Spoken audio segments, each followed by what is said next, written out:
ओम नमः शिवाय, ओम नमः शिवाय। शिव हरि बच्चों। बोलो श्री कृष्ण भगवान की जय। सदा भवानी दाहिने सम्मुख रहो गणेश रामा, सम्मुख रहो गणेश। पांच देव रक्षा करो, ब्रह्मा विष्णु महेश सियापति राम। जय जय राम। मेरो मन बसियो सीताराम। राम नगरिया राम के, बसते गंगा तीर रामा, बसते गंगा तीर रामा।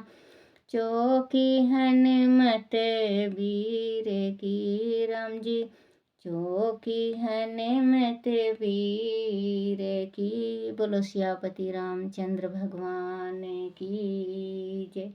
गणेश भगवान की जय। अपने अपने माता पिता की जय। अपने अपने गुरुदेव महाराज की जय। शिव पुराण की जय। शिव पुराण में पार्वती का पिता के घर में सत्कार, महादेव जी की नट लीला का चमत्कार, उनका मैना आदि से पार्वती को मांगना और माता पिता के इनकार करने पर अंतर ध्यान हो जाना। बोलो शिव पुराण की जय। बोलो शिव पार्वती की जय।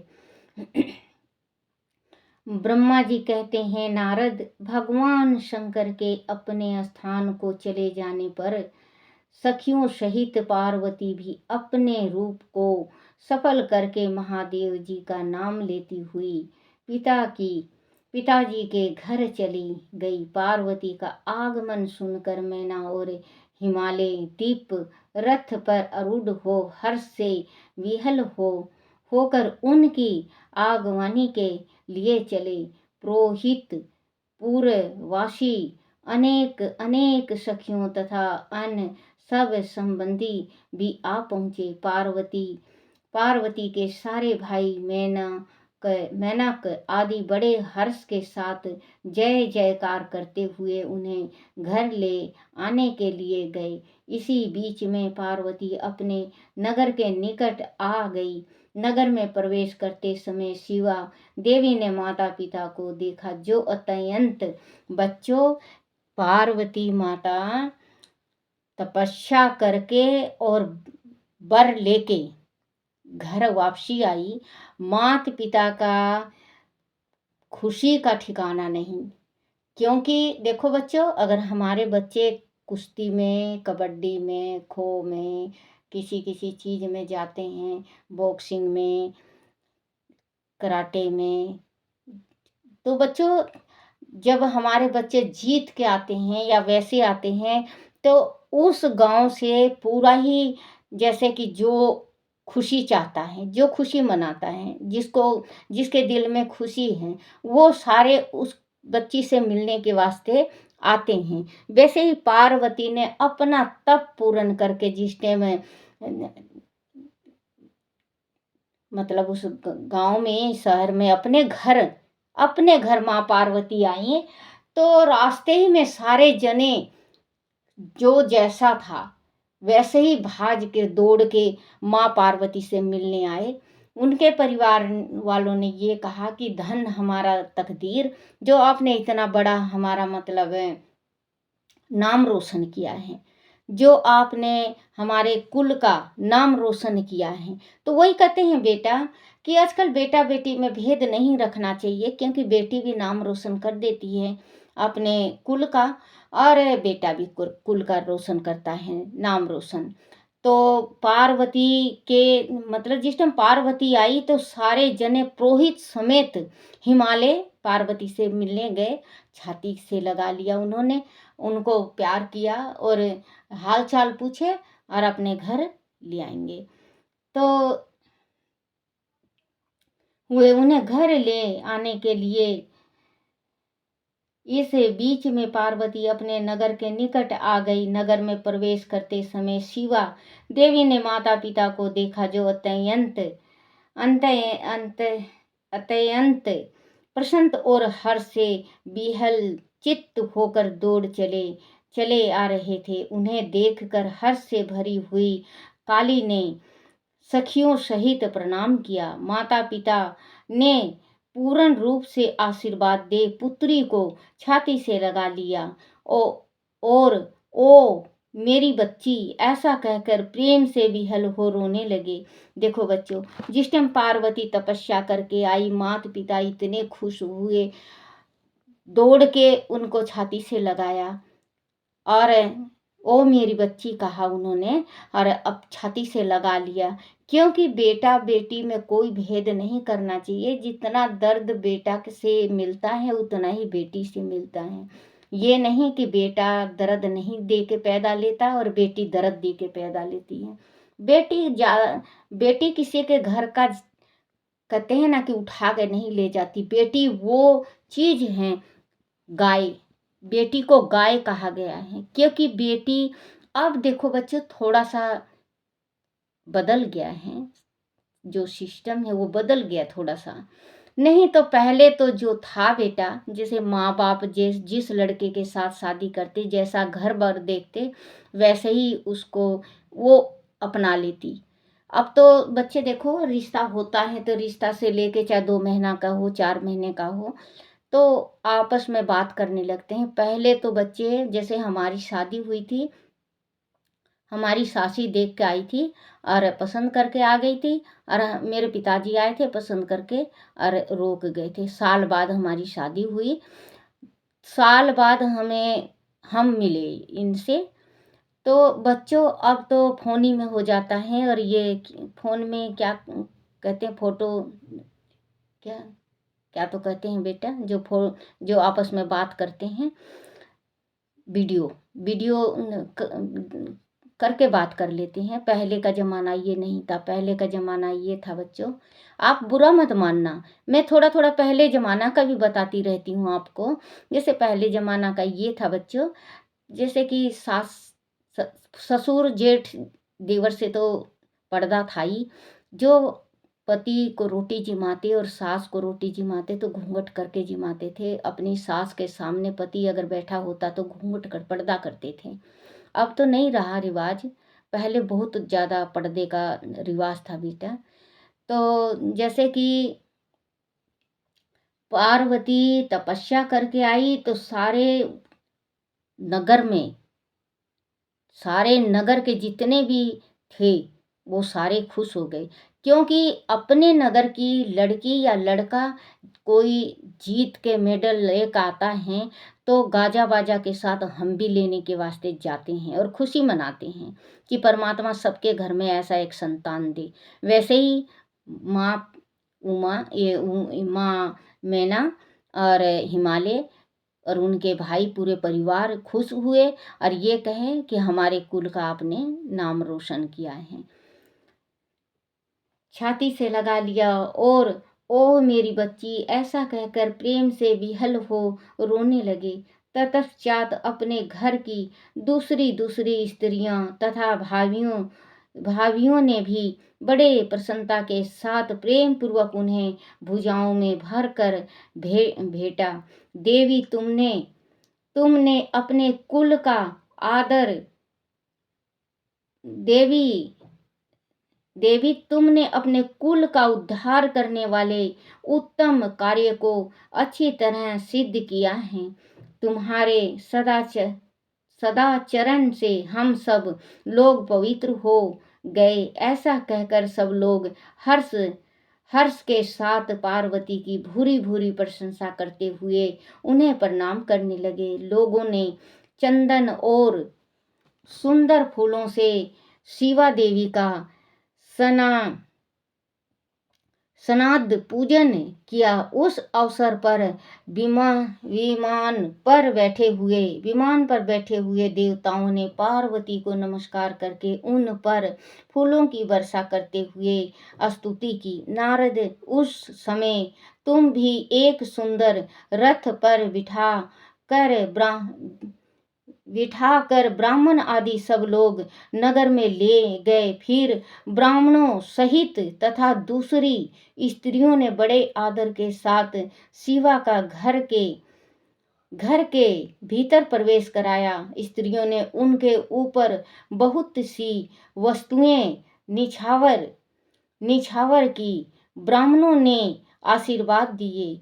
मुनिवर पिता हिमालय और माता मैना को बड़े प्रसन्नता हुई। उन्होंने अपने गृहस्थल आश्रम को सफल माना और वह अनुभव किया कि कुपुत्र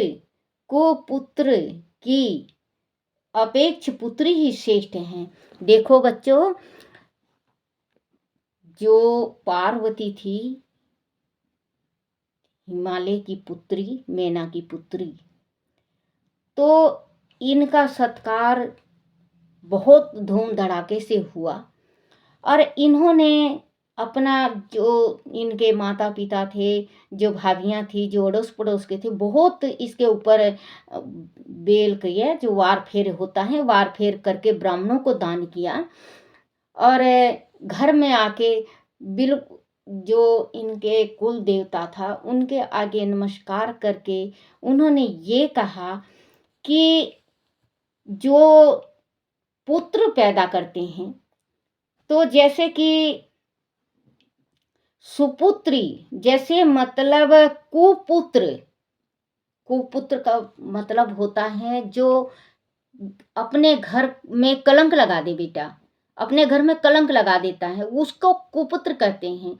जैसे और अन्य जाति की पुत्री को लाके अपने घर में जो रखता है, शादी हो जाती है, उनके लव मैरिज कर लेते हैं और उनके जो बच्चे होते हैं वो वर्ण संकर होते हैं। क्योंकि कुल का जो बच्चा होता है तो उसके हाथ से जो जल दिया जाता है पितरों को, वो भी अर्पण करते हैं, वो ले लेते हैं। और जो जैसे कि दूसरी जाति के कुल की लेके आओगे और आप अगर सोचोगे कि पितर महाराज हमारे मतलब जल ले लें, या उनके जो बोरखा बना होता है उनके ऊपर चढ़ के हम उस जात की पुत्री से हम शादी कर लें, मतलब पितरों का तर्पण करें, तो पितर महाराज नहीं लेते। तो वही देखो बच्चों, इसमें लिखा हुआ है, मैं नहीं कह रही हूँ, इसमें लिखा हुआ है कि और माता मैना को बड़े प्रसन्नता हुई। उन्होंने अपने गृहस्थल आश्रम को सफल माना, उनने अपने गृहस्थी जीवन को सफल माना और वो अनुभव किया कि कुपुत्र की उपेक्ष पुत्री ही श्रेष्ठ है। क्योंकि जो कुपुत्र होता है उससे अच्छा पुत्री श्रेष्ठ है, उपेक्ष सुपुत्री ही श्रेष्ठ है। गिरिजा ने ब्राह्मणों और बंदी जनों को धन दिया और ब्राह्मणों से मंगल पाठ करवाए। मुनि इस प्रकार पार्वती के साथ हर्ष भरे माता पिता भाई तथा भोजाइयां भी घर के आंगन में प्रसन्न पूर्वक बैठी। तंदारत हिमावन प्रसन्न चित्त से उनका आदर सत्कार करके गंगा स्नान के लिए गए। इस बीच में सुंदर लीला करने वाले भक्त उत्सल भगवान शंभु एक अच्छा, बच्चों देखो जो इस संसार में अब हो रहा है, जैसे पार्वती माता तपस्या करने के वास्ते कितना हजारों बरस तपस्या की शिव जी को पाने के वास्ते, और शिव जी प्रसन्न भी हुए और माँ पार्वती को मिले भी, और आगे इनकी शादी भी होगी। क्योंकि ये जो गृहस्थी हैं, कहते हैं ना, हम जैसे पहले के बुजुर्ग भी कहते थे, अब के भी कहते हैं कि जैसे शिव पार्वती की गृहस्थी है वैसे हमारी भी गृहस्थी शिव भोले बसाना। क्योंकि शिव पार्वती की गृहस्थी, शिव और पार्वती ने अपनी गृहस्थी बसा के मृत्यु लोक में संसार को ये मैसेज दिया है कि गृहस्थी इसको कहते हैं कि क्योंकि पार्वती और शिव जी के 13 पुत्र हुए।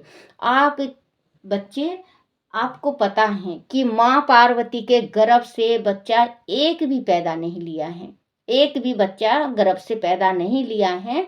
उन्होंने कोई मेल से बनाया, कोई जैसे मतलब शंकर भगवान से कोई वैसे, लेकिन 13 बच्चे हैं इनके, क्योंकि इनको इसका कामदेव की पत्नी रति का श्राप था कि अपने तू भी कभी अपने गर्भ से बच्चा पैदा नहीं करेगी। रति का श्राप था इनको, माँ पार्वती को। तो इनके 13 बच्चे थे और इनकी गृहस्थी जो थी, तो इनकी गृहस्थी जैसे बसती है वैसे ही हम अपनी गृहस्थी बसाने की कोशिश करें, घर में सुख शांति लाएं। क्योंकि शिव भोला तो तपस्या करते थे। एक दफे शिव भोला तपस्या कर रहे थे और गणेश भगवान को भूख लगी। गणेश भगवान ने कहा, माँ मुझे भूख लगी है। पार्वती गई शिव जी के पास, कहने लगी, शिव बोले, पुत्र को भूख लगा है, कुछ सामग्री ला के दो जो बनाऊं मैं। शंकर भगवान तो अब आपको पता है जो कि तपस्या करते हैं, तो वो कई वर्षों तक तपस्या करते रहते हैं। उन्होंने कोई मतलब नहीं सुना नहीं, और वो तपस्या करते रहे, तपस्या करते रहे। तो फिर पार्वती गई, दोबारा गई, तिबार आ गई, करते करते बहुत, लेकिन बच्चा जिस टाइम गणेश भगवान रोने लगा, तो माँ, अगर बच्चे को आप ये देख लेना, आप डांटोगे धमकाओगे, बच्चा रोता है तो थोड़ी देर के बाद आप गले लगाती हो। अगर कोई डांटता है और बच्चा रोने लगे तो आप उसके ऊपर बरस जाते हो। तो गणेश भगवान रोने लगे, माँ पार्वती को बर्दाश्त नहीं हुआ, माँ पार्वती को बर्दाश्त नहीं हुआ। पार्वती माँ शिव जी को निगल गई, पार्वती माँ शिव जी को निगल गई। कुछ देर में जब इनका दिमाग ठंडा हुआ तो निकाली शिव जी को, लेकिन जिस टाइम में निगली तो बच्चों, माँ पार्वती कुछ घंटों के वास्ते विधवा हो गई थी। आज मंदिर है, मुझे याद पड़ेगा तो मैं बीच में बताऊंगी जरूर, और इसमें भी होगा कहीं पे तो जरूर लिखा होगा शिव पुराण में, तो आप जरूर सुनना। तो एक दफे माँ पार्वती शिव भोले को जो निगली हैं, तो माँ पार्वती विधवा बनी हैं। लेकिन शिव जी कहते हैं, शिव पार्वती का जोड़ा तो अमर है, शिव पार्वती का जोड़ा तो किसी ने नहीं ना हटाया, ना हटा सकता, ना मिटा सकेगा कभी। तो बच्चों, वही कह रही हूँ कि जैसे आपके माँ बाप आपकी शादी करें, हर एक माँ बाप की, देखो बच्चों बुरा मत मानना, मैं जो कहती हूँ, वो कहते हैं कि सच कह दिया तो आंखों में उंगली डाल दिया, तो जो मैं कहती हूँ सच कहती हूँ। तो अगर आप आज मान लो प्रेम विवाह कर लिया आपने,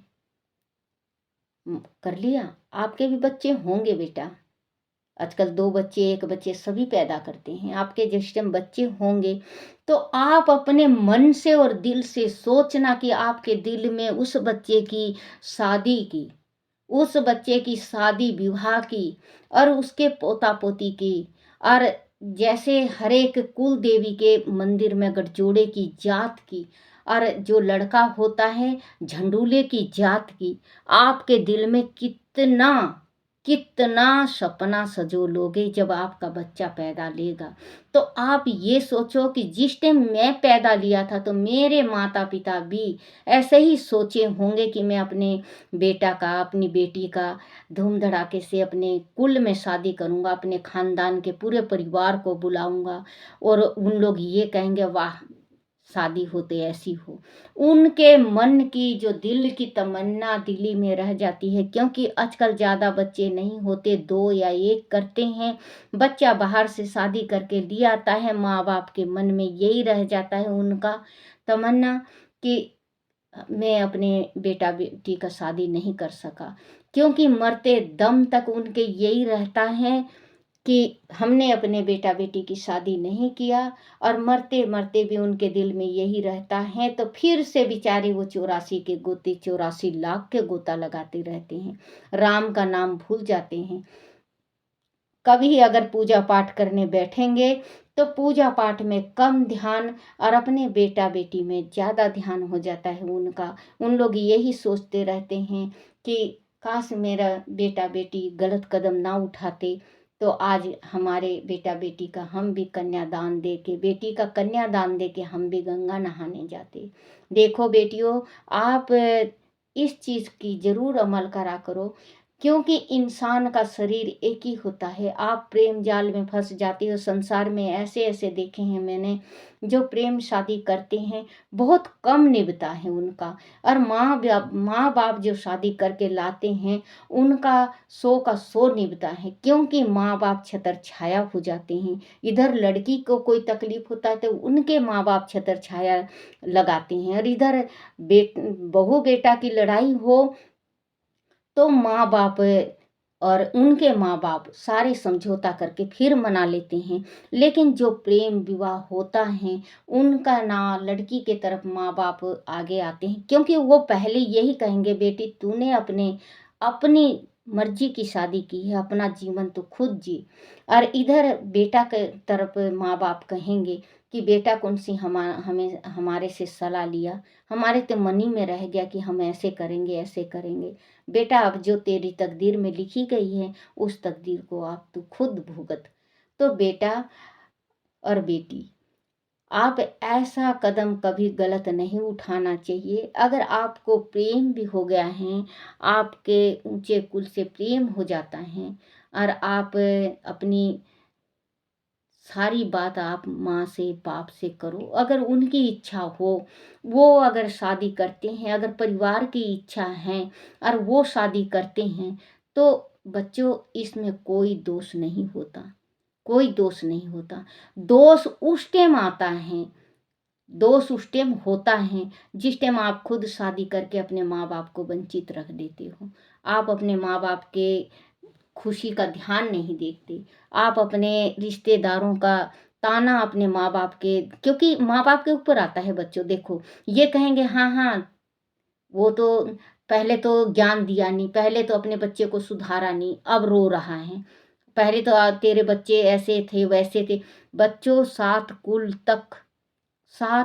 तक बट्टा लगता है, इस चीज का 7 कुल तक बट्टा लगता है।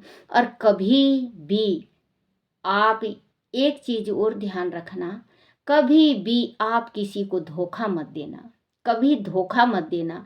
किसी लड़की से प्रेम करके उसके शरीर संबंध बना के और आप बिल्कुल आप उसको छोड़ दो, क्योंकि उसकी हाय बहुत बुरी है।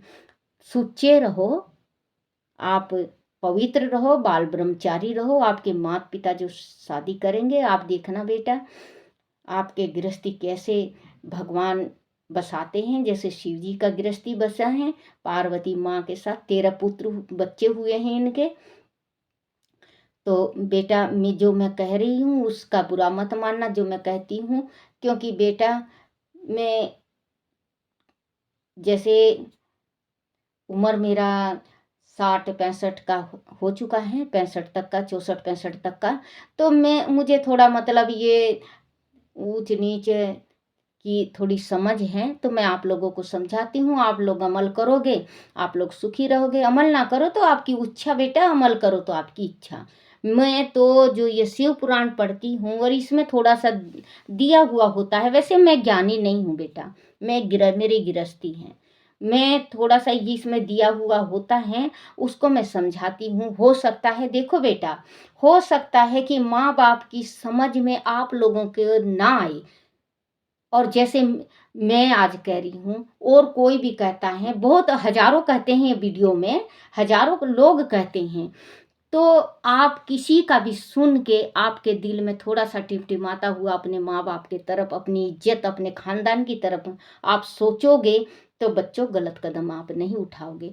तो वही कहते हैं कि वीडियो ऐसा डालो जो बेटा बेटी, किसी के बेटा बेटी बिगड़ रहे हैं वो सुधर जाएं, और ऐसा डालो जो कल ने हमारे पोता पोती नाती पड़नाती देखें तो ये कहें हाँ भाई वीडियो नानी पड़नानी डाली थी। तो बेटा मैं ना इतनी ज्ञानन हूँ, क्योंकि मैं अनपढ़ हूँ, अनपढ़ को कोई समझ नहीं होती है। मैं जिस टाइम ये पूजा में बैठती हूँ और भगवान का पाठ करती हूँ, जो कुहाता है परमात्मा शिव भोलेनाथ कुहाते हैं, जो ज्ञान देते हैं, इनके ज्ञान से मैं अपना ये करती हूँ, नहीं तो मैं आप लोगों के जैसे हूँ बेटा। बोलो श्री कृष्ण भगवान की जय। बोलो शिव पार्वती की जय। ओम नमः शिवाय, ओम नमः शिवाय, ओम नमः शिवाय बाबा, ओम नमः शिवाय, ओम नमः शिवाय शंभु, ओम नमः शिवाय, ओम नमः शिवाय बोले, ओम नमः शिवाय, ओम नमः शिवाय, ओम नमः शिवाय, ओम नमः शिवाय बोले, ओम नमः शिवाय।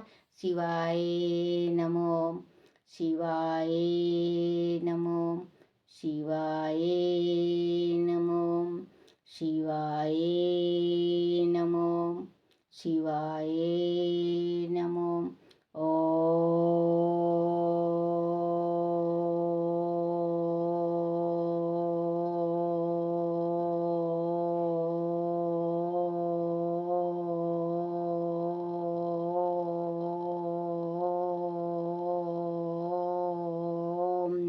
शिवाय। बोलो शिव पार्वती की जय। शिव पुराण की जय। बच्चों, अगर मेरे मुंह से कुछ गलत निकल जाए बच्चों तो मुझे माफ़ कर देना, दादी अम्मा को माफ़ कर देना। और आप कमेंट में ज़रूर लिखा करो बेटा, अगर मेरे से कुछ गलती हो जाए तो आप कमेंट ज़रूर करो कि दादी ये गलत है, क्योंकि मैं भी तो आप लोग सुधारोगे तो मैं सुधरूंगी। जैसे कुछ गलत होता है मेरे से, कुछ बोली गलत निकल जाती हैं, तो बच्चों आप ये नहीं कि छोटा, हाँ छोटा हो तो आप समझाओगे नहीं, छोटे भी समझा सकते हैं बड़ों को। अगर बड़े गलत राह पे, जैसे गलत राह पे चल पड़े, या गलत मुंह से जबान से गलत निकल जाए, और छोटा बेटा बेटी हो और वो ये कह दे कि हाँ ये बात गलत है, तो वो समझ होती समझाने की। तो बच्चों आप समझा सकते हो और आप कमेंट कर दो। और बेटा आप जैसे सुनते हो और पढ़ते हो तो आप थोड़ा सा कमेंट करा करो कि दादी यहाँ आप गलत बोल रहे हो और यहाँ आप सही बोल रहे हो। बोलो शिव शंकर भगवान की जय। गुरुदेव महाराज की जय। हाँ, और एक बेटा मैं कह रही थी आपसे, जैसे कि मैं ये गई थी खाटू श्याम। बेटा मुझे बनाना नहीं आता, मोबाइल बनाना नहीं आता। मैं मोबाइल में जो डाल के लाई थी तस्वीर थोड़े मोड़े, वो मेरे से मालूम नहीं कैसे डिलीट हो गया बेटा। तो मुझे माफ़ करना बेटा, मैं आप लोगों को खाटू श्याम का नहीं बताई और मैं झूठी कहलाई। बोलो शिव पुराण की जय।